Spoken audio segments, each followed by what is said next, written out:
poner foco de análisis y de información principalmente en el contexto internacional, luego del aumento del precio del petróleo, dado los sucesos de la tensión que se está provocando en Medio Oriente, después de que dos refinerías de Arabia Saudita hayan sido atacadas. Todo repercute a nivel mundial en la economía de muchos países. La Argentina, por supuesto, no queda al margen de esa situación. Hablábamos de la situación política, pero ahora adentrémonos más que nada en lo económico, cómo funciona y cómo nos tenemos que preparar también como país y en qué cosas puede llegar a tener repercusión. Para eso estamos con Andrés Di Pelino, que es economista y es especialista en energía. Buenas noches, gracias por estar aquí con nosotros. Buenas noches, gracias por la invitación. En principio, conocer un poco el contexto de si esto es una cuestión de una turbulencia de un solo día, porque hoy tenemos un aumento del 15% en el crudo aproximadamente, a nivel mundial, por supuesto, o es algo que tenemos que verlo proyectado en el tiempo.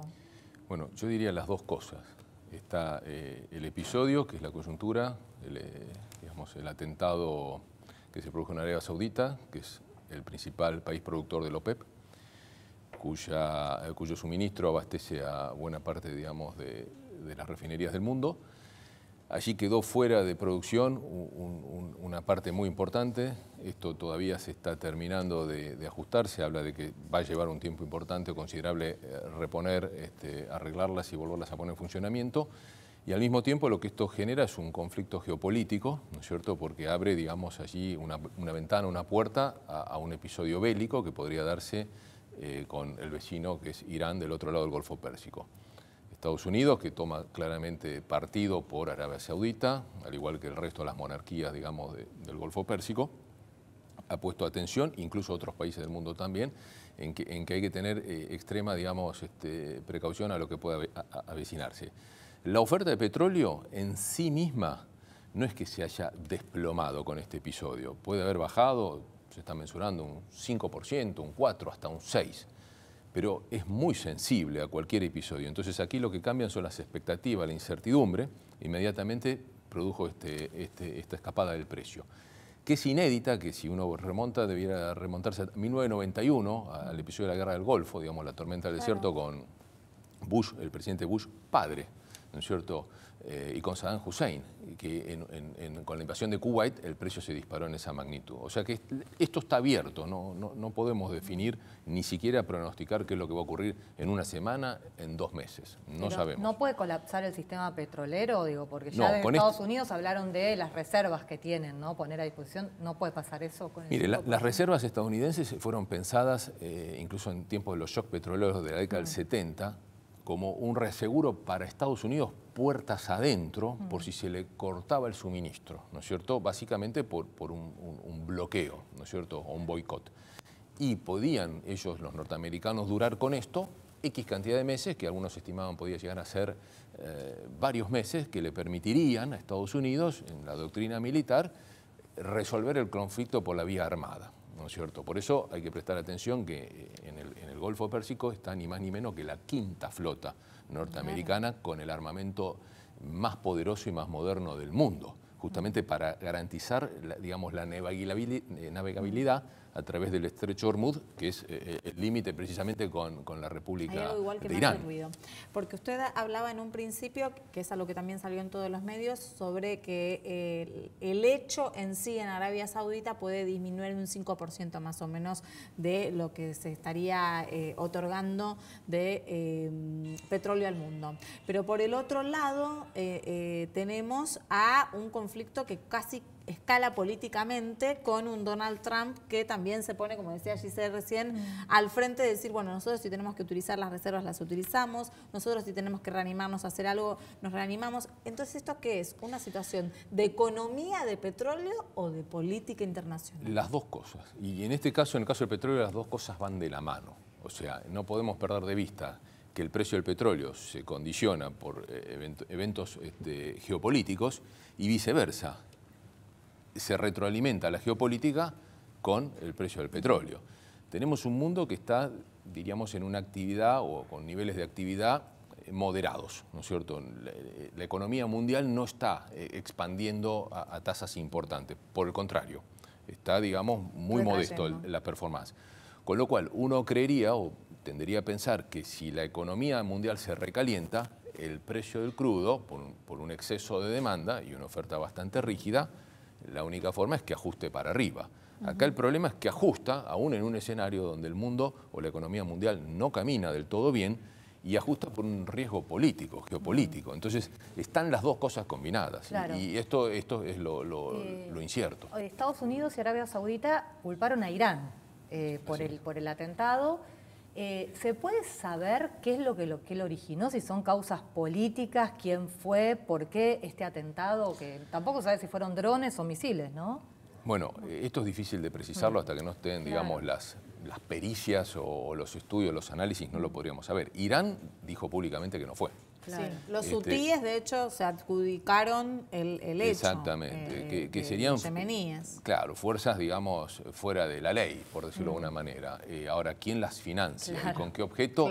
Bueno, eso es también muy difícil de precisar. Esto, digamos, sería más bien para que lo determine tal vez los servicios de inteligencia. No es de la órbita, digamos, de lo que podamos decir los economistas, pero sí nosotros podemos hablar de las consecuencias de esto y son severas, ¿no es cierto? Y se está viendo y el episodio trae mucha preocupación. ¿Y severas en qué sentido? ¿Qué tendríamos que tener en cuenta? Que si se vuelve a repetir otro episodio de estas características, ahí sí yo temería o me inclinaría a pensar que Estados Unidos no se va a quedar de brazos cruzados. ¿Puede haber una guerra por el petróleo? Puede haber un conflicto. Yo no digo... ha habido muchas guerras por el petróleo. O sea que esta no sería esta sería una más entre tantas. El problema es que también si uno estudia, digamos, o lee sobre la fortaleza militar de Irán, este Irán de hoy no es el Irán de la década del 80. ¿No es cierto? Es un Irán que tiene una cantidad de armamento mucho más considerable, mucho más moderno. Con desarrollo nuclear. Con alcance, digamos, de misiles que incluso llegarían hasta el mar Mediterráneo y de lejos abarcarían Israel, con lo cual ahí se puede regionalizar el conflicto rápidamente. O sea, no es solamente ir a resolver la cuestión de las destilerías saudíes, ¿no es cierto? Ahora, focalicemos en lo económico, ¿no? Si uno ve el hecho en sí y todos los países que participan de esto y todos los países que integran también la OPEP, ¿quién gana y quién pierde con un hecho así? Bueno, a ver, aquellos países que tienen una extrema dependencia de la producción del petróleo y que toda la generación de sus divisas pasa por la exportación de petróleo, con precios altos, claramente se benefician, ¿no es cierto? O sea que los oferentes, los miembros de la OPEP, uno podría pensar que saldrían ganando. A priori, esto después hay que verlo, hay que observarlo. Y quienes perderían... los tres principales ganadores. Claro, y bueno, ahí tenemos todos los países del Golfo, incluido Irán, ¿no es cierto? Claramente incluido Irán. Después tenés, fuera de, digamos, de lo que es el Golfo, tenés desde México, pasando por Venezuela, pasando por países del África y demás. Y después, bueno, tenés a Rusia también, ¿no es cierto?, que es uno de los principales proveedores de toda Europa, tanto en petróleo y fundamentalmente en gas.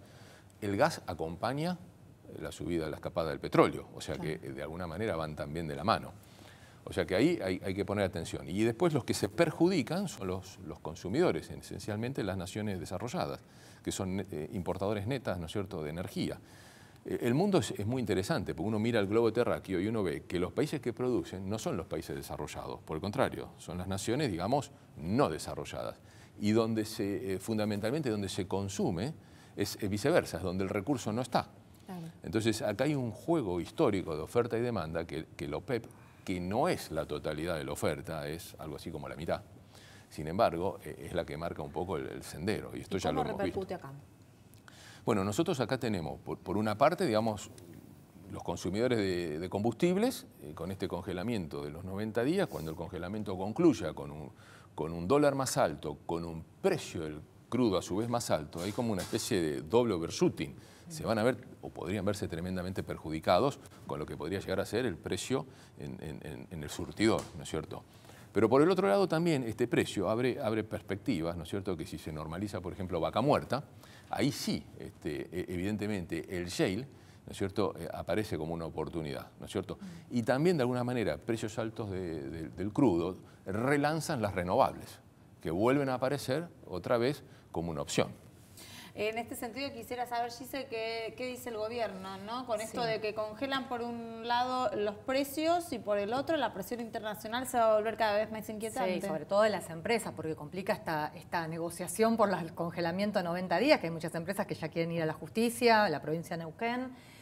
Lo tomaron con preocupación, ¿no? Por el impacto que pueda tener acá, lo dijo hoy el ministro Guillermo Dietrich, pero dicen que van a dejar pasar unos días, porque lo que quieren ver es, digamos, cómo evoluciona esto. El precio del petróleo impacta en la estructura de costo de las empresas, pero no se toma un pico de un día, se toma un promedio. Entonces dicen, vamos a esperar si en los próximos días esto se retrotrae, ¿no? De $68 el barril, si vuelve a $60, bueno, a partir de ahí vamos a ver. Dicen que en septiembre es probable que se mantenga el congelamiento, pero si no cambia esto, en octubre a lo mejor ya no saben si no van a tener que modificar el decreto. Lo que dicen, no sé si usted esto lo sabe, es que hay como un retraso del 40% en el precio de las naftas y de los combustibles. Entonces las empresas ya están presionando y por supuesto pueden ir a los tribunales, ¿no? Que incluso podría ser hasta mayor, como decimos, ¿no es cierto? Claro. Pero lo que ocurre es que, por otro lado, el sector, en este momento, en un escenario, digamos, donde muy probablemente el signo del gobierno a partir del 10 de diciembre se modifique, entonces el sector, de alguna manera, también está jugando en ese sentido, es decir, está esperando señales de quienes podrían venir a partir del 10 de diciembre para entonces tener nuevos interlocutores, porque en verdad hoy ponerse a discutir de acá a lo que uno puede hacer, o el gobierno actual puede hacer de acá al 10 de diciembre, este gobierno ya no tiene margen para actuar sobre el sector. O sea, si lo que no pudo resolver en 3 años y medio, o incluso más de 3 años y medio, pretender que lo resuelva en 3 meses, es impensable.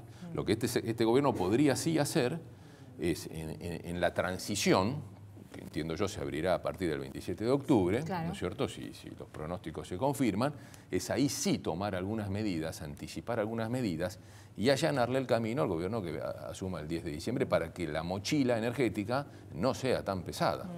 ¿Pero cree entonces que podrían en octubre aumentar el precio de los combustibles? No sé si va a ser en octubre. Que los precios de los combustibles van a aumentar, esto es indiscutible. Sí, claro. No sabemos cuándo, no sabemos cuánto.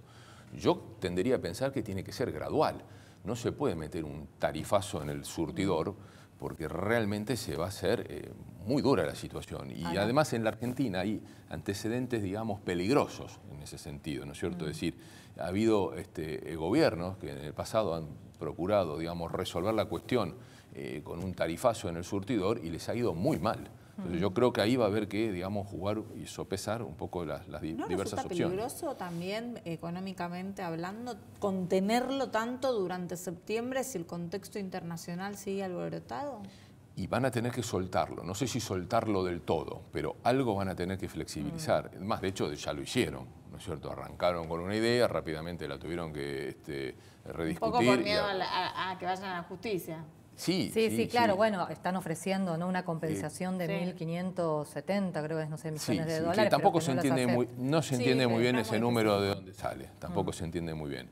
Pero lo cierto es que ese DNU, que dicho esto no por economistas, sino por abogados, digamos, que entienden de derecho constitucional, es de dudosa constitucionalidad. Por eso las provincias se presentaron en la Corte Suprema. ¿No es cierto? Esto no es una casualidad. Es decir, le dejaron abierta la ventana para que rápidamente accionaran, porque además las perjudican en términos de la coparticipación.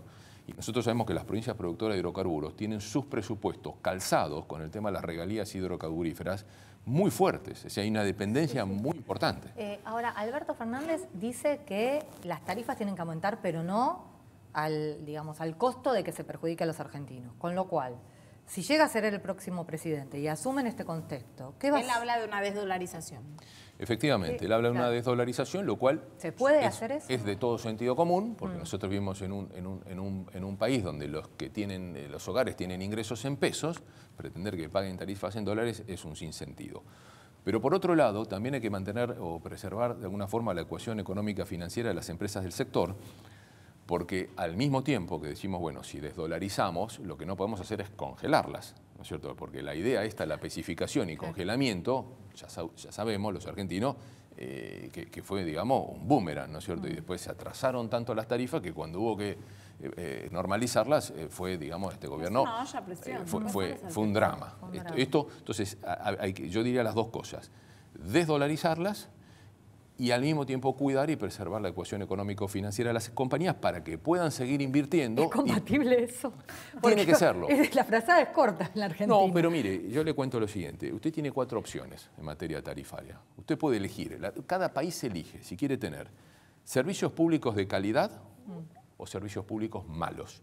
Servicios públicos de calidad y caros o servicios públicos de calidad y baratos, servicios malos y caros o malos y baratos. Claro. La Argentina pasó por las 4 y nunca pudo encontrar el equilibrio. Bueno, en buena hora sería que el próximo gobierno encuentre ese equilibrio, como lo encontraron la mayor parte de los países del mundo. Una última pregunta antes de ir al corte, que tenemos que ir, y es vaca muerta. Muchos de los políticos utilizan vaca muerta en campaña electoral o como promesa electoral para mostrar un futuro próspero en la Argentina. ¿Eso es posible o realmente no hay signos de que la situación avance como para que empecemos a ver todas las riquezas que tiene? No, yo creo que sí, absolutamente. De hecho, hay que hacerlo y más aún, debiera ser una política de Estado, ¿no es cierto? Debiera trascender un gobierno de un signo político. Todos los argentinos, y yo diría la caja de resonancia debiera ser el Parlamento, debieran discutir seriamente en términos de estrategia energética para dónde ir, una planificación energética, digamos, moderna, seria, audaz, inteligente, y vaca muerta puede ser un jugador muy importante. Primero, por supuesto, se tiene que consolidar en términos regionales y después sí podrá ser un jugador internacional, ¿no es cierto? Y trascender, digamos, los continentes. Pero para eso hay que trabajar y mucho, y con inteligencia, con recursos, hay que hacer infraestructura, que todavía falta, hay que tener marcos normativos y el financiamiento es un aspecto central. Bueno, muchas gracias por estar aquí con nosotros y compartir sus conocimientos. Vamos a ir un corte, enseguida regresamos.